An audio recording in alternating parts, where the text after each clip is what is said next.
had become part of the fabric of my daily existence. The doctors had told me it was too early to say whether I'd make a full recovery, so working as a dancer or actor was out of the question for the time being, which was a devastating blow to someone who had always wanted to be a performer.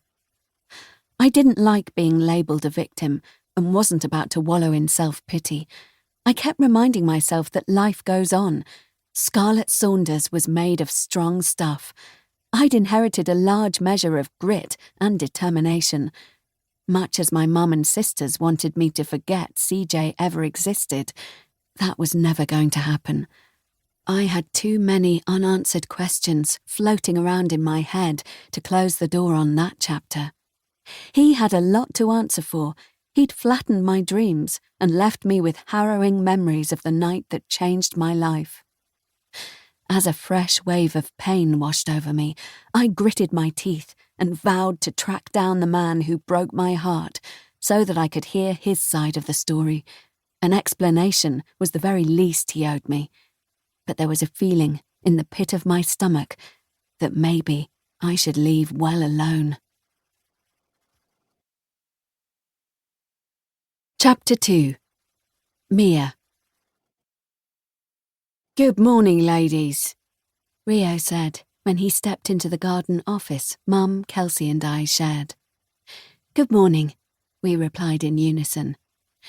As it was such a beautiful, warm August day, we'd folded back the triple glazing, which essentially removed one side of the building to let the outdoors in.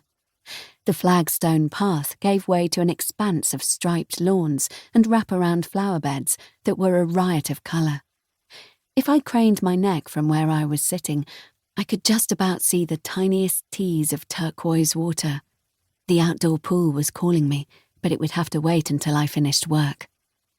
I tore my eyes away and concentrated my gaze on Rio. He looked as handsome as ever as he stood in front of us, dressed in a charcoal grey suit.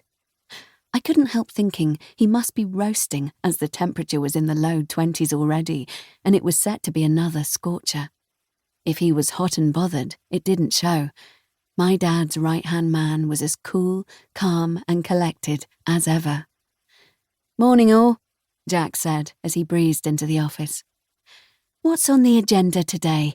Mum asked, gesturing for Rio to take a seat on the black leather sofa. "Not a lot, really. Everything's ticking along fine.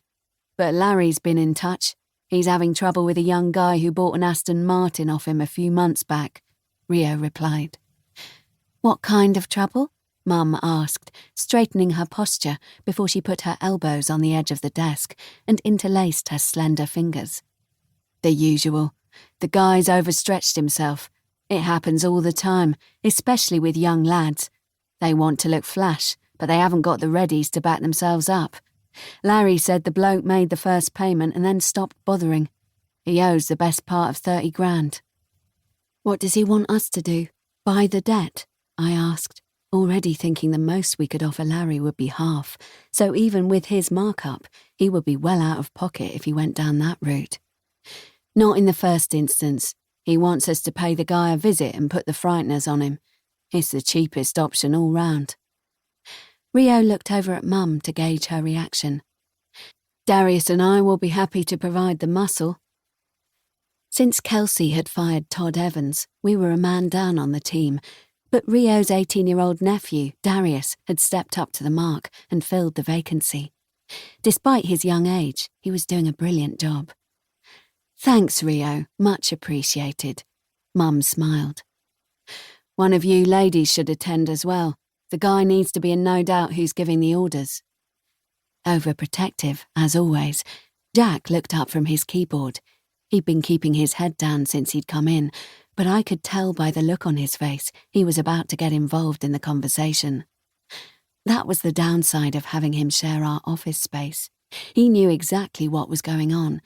I wasn't really sure what had prompted him to start working from home, but at times like this, I wished he'd go back to his desk at the commercial property on the industrial estate Dad used as the firm's official HQ. "I don't like the sound of that. It's too dangerous," Jack piped up. "It'll be fine. I'll go," Mum volunteered, looking sideways at Kelsey and me.